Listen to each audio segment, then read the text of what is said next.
everyone, welcome to today's session. My name is Zoran. I'm Senior Solution Virtualization Architect at skyHawk company from San Jose. Today I will show you skyHawk Enterprise Storage with Microsoft Hyper-V storage cluster. First, let me provide a brief overview of skyHawk Enterprise Storage product that we will use for today's session. skyHawk is a mainstream enterprise solid-state storage with capacity up to 44 TB before compression. We can achieve up to 400,000 IOPS with integrated networking, iSCSI and NAS in one rack unit. The power consumption is only 350 watts. For more information about our products, please visit our website at www.skyera.com. Now let's take a look at the environment of today's session. Today I will use two physical servers with Windows Server 2012 R2 installed. Hyper-V features are enabled on both servers, and both servers is part of two-node Windows failover cluster. Each Windows server is connected to two skyHawk storage devices using Dell 410 Gigi switch. Software iSCSI Initiator and MPIO are used for connectivity to the storage. Clustered storage is configured with several skyHawk LAN devices as clustered disks. Clustered disks are added to cluster shared volumes. Here is a simple concept. We will test virtual machine live migration and virtual machine live storage migration on skyHawk Enterprise Storage device. CSV is distributed file access solution that provides multiple nodes in the cluster with simultaneous access to the same file system.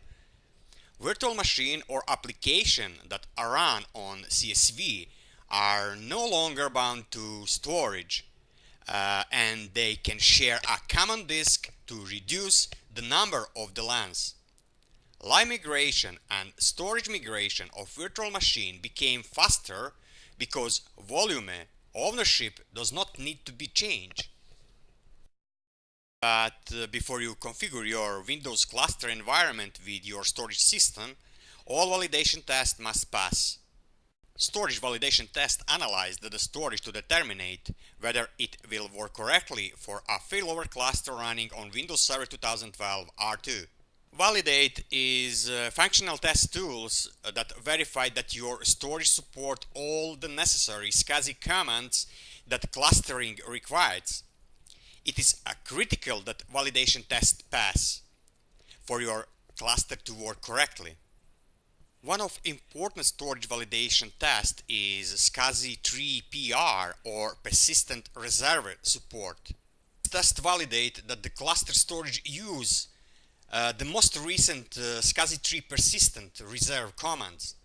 The persistent reserve commands avoid SCSI bus reset. A SCSI 3 PR is a SCSI command which cluster use to protect LANs. When a LAN is reserved, no other computers on the SAN can access to the disk except the ones cluster controls. skyHawk Enterprise Storage support all SCSI commands required by Windows Server 2012 R2 clusters. So let's start. In failover cluster manager we will see two servers node, HPV22 and HPV23. In storage disks we already have several clustered disks configured. Here is also our witness disk. All those disks are coming from skyHawk Enterprise Storage box. Some of these disks are also added to clustered shared volumes.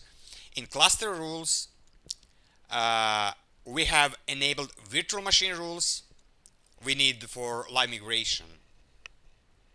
Let's add new disk from skyHawk storage box to see how this process takes. We will use two skyHawk box. There is no any special reason for that, but I want to have live migration between two separate storage devices. That is more exciting. So I have created new LAN on each skyHawk storage box with same size 2 TB. Let's open Computer Manager on the first server.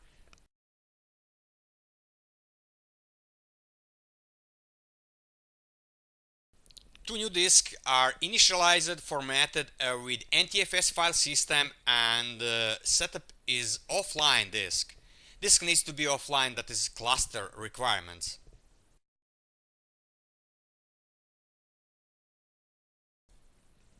Go back to the failover cluster management console. Right-click on the disk node and select Add Disk. In Add Disk to Cluster windows, you can see two available disks for cluster. Make sure that the disk is checked and click OK. This process is very fast and we can see two new clustered disks, disk 8 and disk 9. Let's add those disks in cluster shared volumes.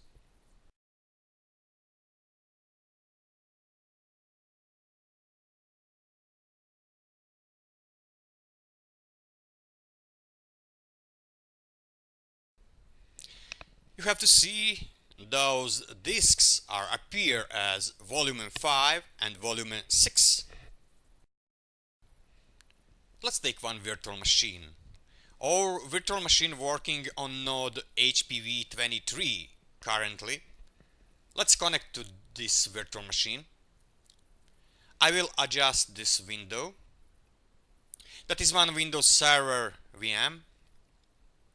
I have one new folder here and I will copy Windows directory in this folder to simulate some workload. Go back to the cluster manager, select virtual machine, select live migration and click on the select node.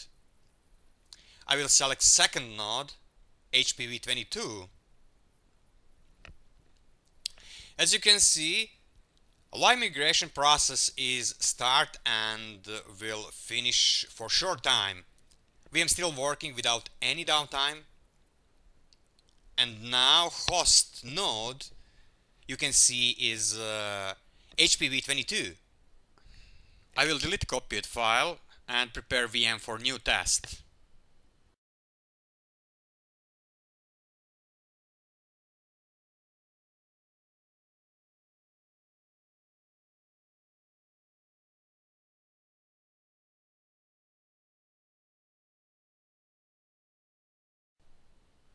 Go back to the cluster manager, select virtual machine and click on setting.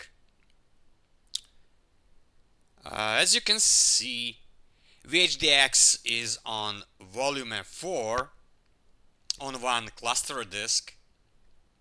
Okay.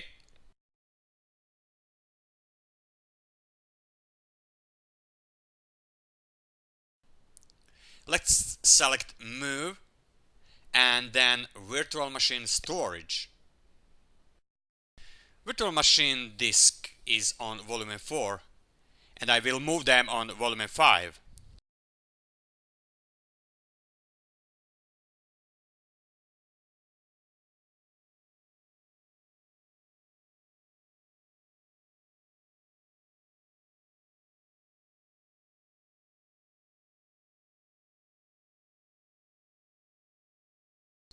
But before I click on start, let's do same things as before on virtual machine to simulate workload.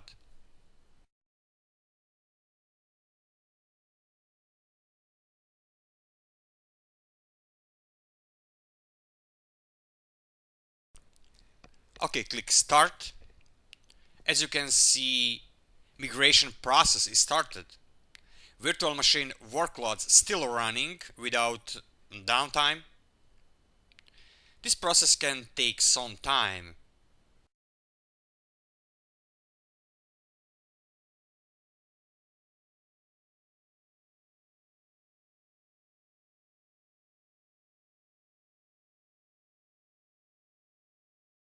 Here you go. Process is finished. Let's open virtual machine setting. If you take a look on disk setup, you will see VHDX is on volume 3 now. Virtual machine still running without any problem.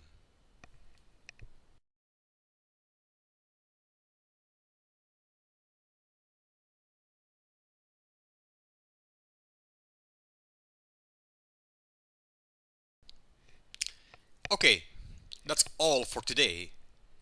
In next session, I will include System Center Virtual Machine Manager in setup to see skyHawk Enterprise Storage in cloud environment. Don't forget visit us on address www.skyara.com for more information about our products. Thanks for watching.